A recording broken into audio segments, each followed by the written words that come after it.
주목한 24년 코인 메타 지켜봤는데요. 최신 흐름은 이런 게 있다 정도로 알아주셨으면 좋겠습니다. 가장 1등에 오른 건 아이겐레이어. 자, 리스테이킹 메타가 지금 가장 최근 뜨고 있다라는 점.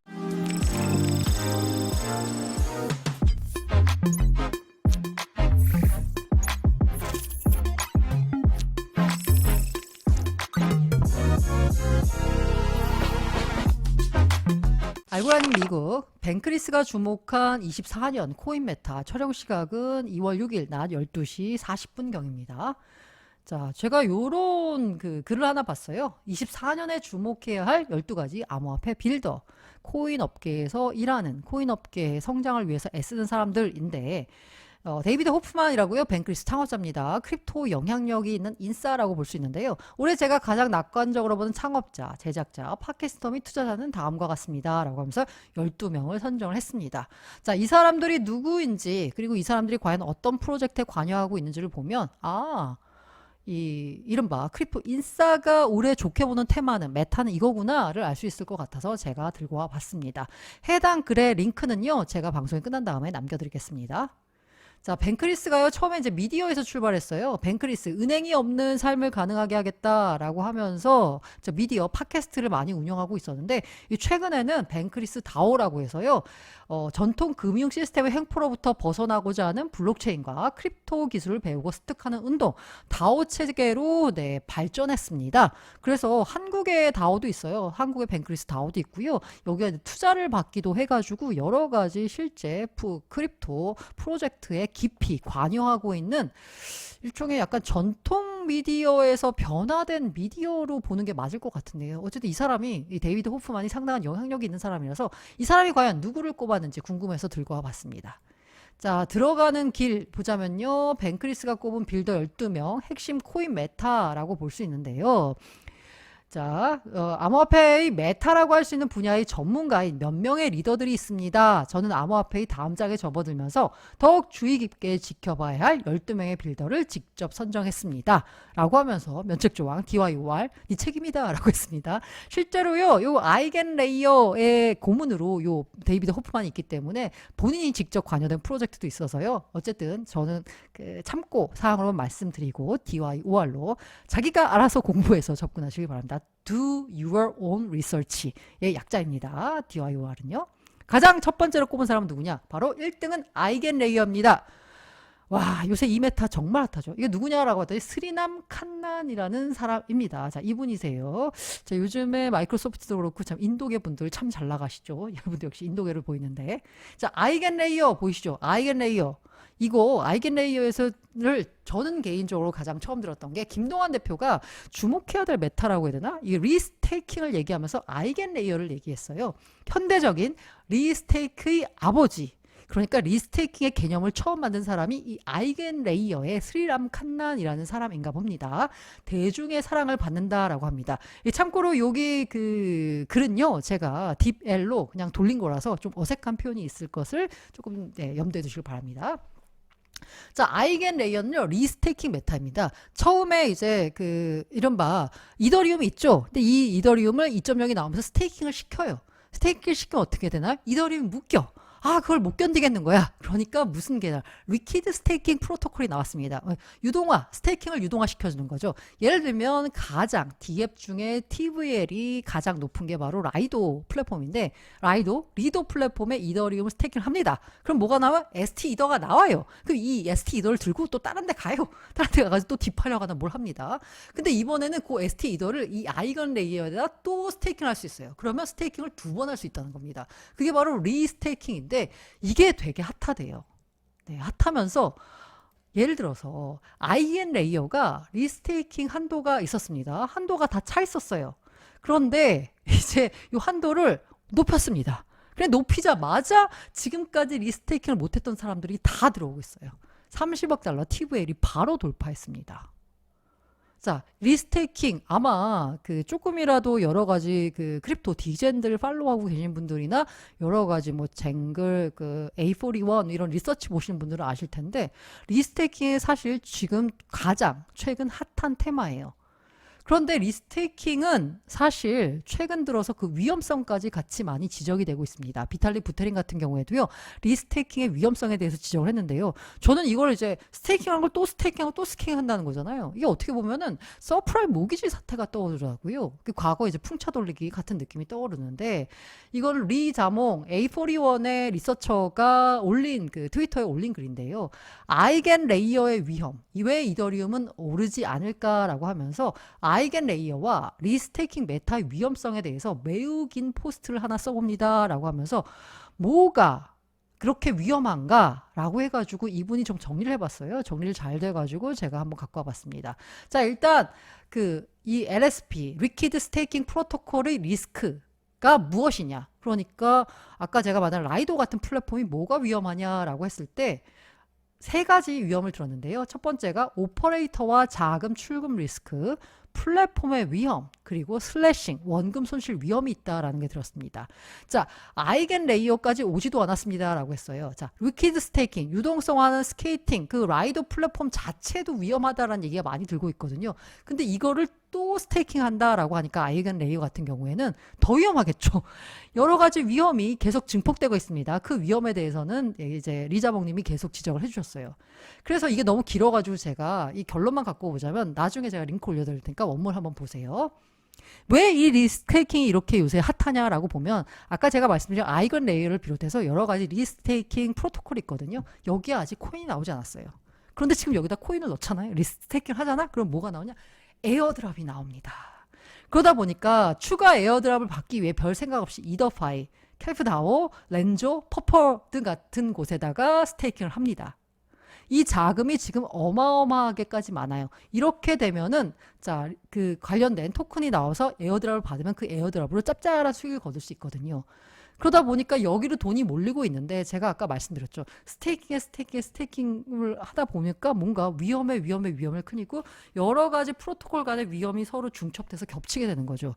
나중에 혹시라도 이게 터지면 어떻게 될까라고 하면서 이분 같은 경우에는 테라 루나 사태 같은 경우도 얘기했어요.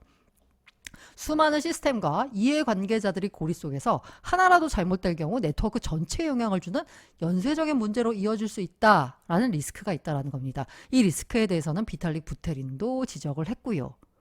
그런데 마지막이 웃깁니다. 참고로 저는 모든 포트폴리오에서 이더리움을 가장 많이 보유하고 있고 리스크가 뭐고 대부분의 이더리움을 에어드랍 받기 위해 LRT에 때려박았습니다. 어차피 인생은 한 방이니까요 라고 했어요.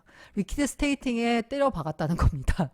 왜? 에어드랍 메타가 지금 워낙 강하기 때문에 아직까지는 위험할 것도 같아 라는 가능성이지 실제 위험이 표출된 건 아니고요. 리스테이킹에 대해서는 저도 정확히 잘 모르지만 뭔가 아이겐 레이어, 리스테이킹을 대표하는 이제 아이겐 레이어라서 이게 뭔가 구현하려고 하는 여러 가지 장점이 있겠죠. 그 리스테이킹에 대해서 궁금하신 분들은 포어필라즈라는 곳에서 발행한 2월 5일날 따끈따끈한 리서치입니다. 리스테이킹 및 유동성 리스테이킹 요 글을 읽어보시거나 아니면 디파이 조 선생이요 유튜브로 해서 설명을 했었어요. 모두 긴장하라. 이더리움을 무너뜨릴 파급력 아이겐 레이어. 이 부분은 아까 말씀드린 비탈릭이 지적한 리스테이킹의 위험성에 대한 지적. 아이겐 레이어에 대한 설명 그리고 그로 인한 리스크가 무엇인지 유튜브로 설명을 해놨으니까 요 유튜브 가서 보시게 되겠고요. 어쨌든 지금 현재 크립토씬에서 가장 핫한 테마는 리스테이킹 그리고 바로 그 리스테이킹의 아버지라고 할 수 있는 아이겐 레이어 프로토콜 프로토콜을 만든 스리람 칸난 이 사람이 바로 벤크리스가 뽑은 첫 번째 크립토 24년 주목해야 될 크립토 빌더였다. 라는 겁니다. 자, 두 번째는 그럼 뭘까? 바로 셀레스티아입니다. 셀레스티아의 닉 화이트를 꼽았습니다. 자, 요런 분이세요. 자, 벤크리스가 설명한 건 막 이렇습니다. 암호화폐 모듈화의 지평을 넓히고 있습니다. 셀레스티아 프로젝트는 모듈성 개념 자체에 투자하는 셀링 포인트로 부상했습니다. 셀레스티아 자체의 롤러 기반 생태계를 부스트랩하기 위한 어쩌고저쩌고 얘기했어요. 자, 셀레스티아가 무엇이냐? 저도 잘 모르겠습니다. 여기서 보자면 모듈화의 지평을 넓히고 있다는 거잖아요. 사실 이더리움은 모듈러식 방식을 취하고 있고요. 여러 가지 레이어 2 해가지고 이제 복잡하게 구성하는 거고, 솔라나 같은 경우에 모놀리틱 방식을 추종하는 체인입니다. 여기서 우리 돈나무 언니가 낸 아크 인베스트 24년 빅 아이디어 보고서를 보면요. 그 스마트 컨트랙트에 주목을 하면서 이더리움은 모놀로틱의 대표적인, 모듈러식의 대표적인 거, 그리고 솔라나는 모놀로틱의 대표적인 걸로 주목을 했죠. 사실 최근에는 모듈러보다는 워낙 솔라나 등의 상승세가 가파라서 모놀로틱이 주목받고 있습니다. 근데 이 가운데 셀레스티아는 모듈화의 지평을 넓히고 있다라는 거예요. 그러면서 모듈식 생태계의 혁신 공간의 폭발적인 증가를 상징한다. 뭐 여러 가지 얘기했습니다. 저도 잘 모르겠습니다. 그래서 다시 말씀드리지만 내가 해도 이것보단 잘하겠다 셀레스티아라고 해서요. 역시 디파이 농부 조 선생이요. 셀레스티아에 대해서 설명해준 영상이 있거든요. 요걸 참고하셔서 한번 셀레스티아가 뭔지 한번 보시기 바라겠고요. 참고로 저는 셀레스티아를 일부 소액 보유하고 있습니다. 그 점을 말씀드려야지 뭔가 투자 판단에 도움이 되실 테니까요. 어쨌든 그 디파이 조 선생 가서 한번 보시면 좋을 것 같고요. 그 셀레스티아 여기 보시면 여기에 크립토 키티 인기로 인해 드러난 이더리움 네트워크의 취약점들을 여러 가지 해결했지만 셀레스티아가 뭔가 그것보다는 더 나은 해결책을 찾겠다 해서 나왔다고 해요. 그게 바로 디파이 농부 조 선생의 유튜브니까 참고 부탁드립니다. 세 번째로 주목한 건 이클립스라는 프로젝트의 닐 소나미라고 합니다. 자, 이클립스 같은 경우에는요, 이게 뭔지 잘 모르겠어요. 네. SVN 성장과 함께 이클립스의 성공은 조금 더 쉽게 상상할 수 있게 되었습니다. 네. 뭐 여러 가지 이클립스 프로젝트가 무엇인지에 대해서 설명이 있는데, 참고로 아까 말씀드린 모든 프로젝트가 다, 뭐 셀레스티아는 아닌데, 아까 아이겐 레이어도 그렇고, 이클립스도 그렇고, 아직까지 토큰이 나오지 않았어요. 하지만, 만약에 토큰이 나온다 그러면, 이 얘기였구나! 라고 아시면 좋을 것 같아서 제가 들고 와 봤습니다. 자, 그리고 네 번째는 모나드, 캐네오 혼이라는 건데요. 이 모나드는 자, 뭔가 EVM 생태계의 병렬성을 도입하기 위해 노력한다라고 합니다. 너무 어렵습니다. 저도 무슨 얘기인지 잘 모르겠어요. 아무튼 나중에 뭔가 나오고 있으면 이게 벤크리스가 주목한 프로젝트였구나 라고 생각하시면 될 것 같아요. 아까 여기 그 이클립스도 그렇고요. 모나드도 그렇고요. 그 이더리움의 생태 확장이나 뭐 여러 가지 이더리움 관련된 뭐 여러 가지 개선 사항들을 논의하는 프로젝트인 것 같아요. 다섯 번째가 컨듀잇의 앤드류 황인 걸로 봐서 한국계가 아닌가 싶은데, 이 컨듀잇 같은 경우에 롤업 관련된 모든 뭔가 그 솔루션을 처리하는 업체인 것 같아요. 네, 이더리움 롤업 중심 로드맵이 성숙해짐에 따라 앤드류 컨듀잇 그리고 다른 RAAS 프로젝트들은 이 로드맵이 만들어낸 롤업의 비옥한 터파를 선도할 것입니다. 그래서 롤업 관련돼서 굉장히 다양한 뭔가를 시도하는 프로젝트가 바로 컨듀잇인 것 같다. 앤드류 황인 거고요. 그리고 에스프레소라는 게 있습니다. 질 건터라는 건데, 이 에스프레소는요, 이더리움과 모듈형 체인 이론의 경계에 위치한다라고 합니다. L2 체인을 위한 시퀀싱 노드를 해서 이더리움의 L2에 관련된 뭔가 개선을 추구하는 프로젝트인 것 같습니다. 자, 그리고 7번 퍼지 펭귄, 루카네츠. NFT 관련돼서 가장 주목한 거는요, 다른 뭐 여러 가지 요새 잘 나가는 프로젝트들 있잖아요. 그게 아니라 퍼지 펭귄을 주목했습니다. 이 퍼지 펭귄 같은 경우에는 여러 가지 다양한 오프라인 활동을 통해서 그 NFT의 가치를 높이고 있는 점을 주목을 했는데요. 예를 들면 퍼지 펭귄 봉제 인형이 월마트 매장에 등장했고, 올해는 퍼지 월드 메타버스가 출시될 예정입니다 라고 했어요. 사실 NFT가 한창 하이브를 받았다가 다 무너진 경우가 있었는데, 그 가운데서 뭐 지금 여러 가지 밈이나 뭐 그 비트코인 기반의 NFT도 여러 가지 각광을 받고 있잖아요. 근데 벤크리스는 일단 퍼지 펭귄을 주목을 했습니다. 그리고 여덟 번째 ETF 전문가 2명을 뽑았습니다. 이분이 바로 에릭 발추나스고요. 이분이 제임스 세이파트 건데요. 네, 에릭 발추나스나 제임스 세이파트 모두 블룸버그 ETF 전문가고요. 저는 약간 지금 현재 시장의 흐름이 비트코인 현물 ETF 상장과 함께 ETF가 어떻게 됐냐가 굉장히 중요하거든요. 그래서 이 두 명의 꼭 트위터에서 팔로우 하시길 추천드립니다.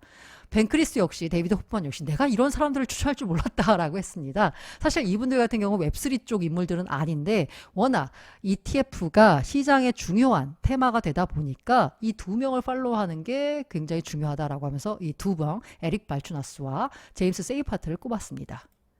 그리고 그 펀드 같은 경우는요, 베리언트 펀드라고 해서 리진을 꼽았거든요. 이 베리언트가 정확히 말해서 제가 들어봤던 에이식스인지나 뭐 되게 유명한 크립토 펀드 있잖아요. 생소한 펀드입니다. 근데 이 베리언트 펀드가 그 암호화폐 상품은 문화적인 상품이 될 것입니다. 라고 하면서 여러 가지 뭔가 특이한 투자 전략을 시행하는 것 같아요. 베리언트 펀드의 포트폴리오가 궁금하신 분들은 아마 직접 가서 보시면 될 것 같고요. 어쨌든 벤크리스가 베리언트 펀드를 주목을 했고 그 펀드를 이끈 사람이 리진이다 라는 겁니다. 자, 그리고 팟캐스터를 그 3명을 꼽았습니다. 3개의 팟캐스트를 뽑았는데 일단 블록웍스의 마이크 이폴리트라고 있는데요. 이분은 이제 블록웍스의 창립자입니다. 이분이 하는 팟캐스트가 있는데요. 이 팟캐스트가 상당히 뭔가 정보를 많이 준다라는 거죠. 그리고 두 번째가 더 데일리 구아니의 앤서니를 꼽았고요. 앤서니 사사노를 꼽았고요. 그리고 더 투 온라인 이 팟캐스트의 다이나 버크 앤 나타샤 호스킨스를 뽑았습니다. 사실 우리 한국 사람 같은 경우에는 이 팟캐스트가 다 영어로 진행되기 때문에요. 뭔 얘기하는지 사실 알아듣기가 좀 쉽지가 않습니다. 다만 이런 팟캐스트에서 최신 정보들이 오가기 때문에 이런 팟캐스트를 참조하시면 좋겠다라는 얘기가 듣고 있고요. 이 암호화폐 12명의 빌더를 선정한 이 벤크리스 자체 역시 여러분들이 팔로잉 하시면 여러 가지 좋은 정보를 많이 얻을 수 있을 테니까요. 여기 들어가시면 벤크리스 레터 구독이 가능하거든요. 레터 구독해서 최신 흐름이 뭔지 봐주시면 좋을 것 같습니다. 이상 벤크리스가 주목한 24년 코인 메타 지켜봤는데 역시나 DYOR 자기가 알아서 책임 투자해야 되는 거고요. 최신 흐름은 이런 게 있다 정도로 알아주셨으면 좋겠습니다. 가장 1등에 오른 건 아이겐레이어. 자, 리스테이킹 메타가 지금 가장 최근 뜨고 있다는 점 다시 한번 말씀드리겠습니다.